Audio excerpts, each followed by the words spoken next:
Hello, everyone. I'm Michael Lytle, Chief Investment Officer for StoneX Wealth Management. With the Fed finally cutting rates last week and ending their long pause, it made us want to take a look back and compare this period to prior pauses or other periods of time to see if there's anything that we can learn. So, with that, you'll see a few notes here on the slide, a few things we wanted to point out.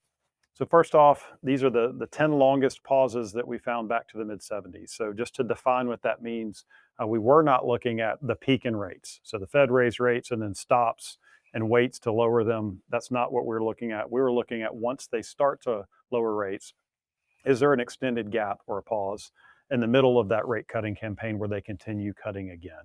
So that's what you see here on the page. The 10 longest since the mid 70s, and a few things that you'll note. First, our period here, 273 calendar days, if you will. That's what all of these are. 273 days is the second longest that you see here on the page. Only 2002 had a longer one. But a few notes to kind of put this in context.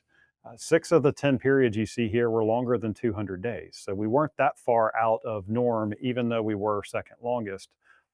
Another one, you take a look at the middle of the page to the right. So this is what most consider to be the modern era of monetary policy from the early 90s forward.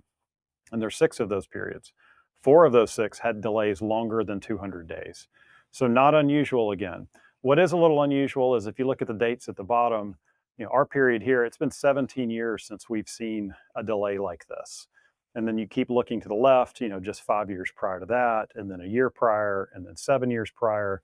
So in previous periods, these delays were more common, if you will, or more frequent. So market participants probably weren't as shocked by it as maybe we were at this point. So those are the things to look at to us. Second longest in history.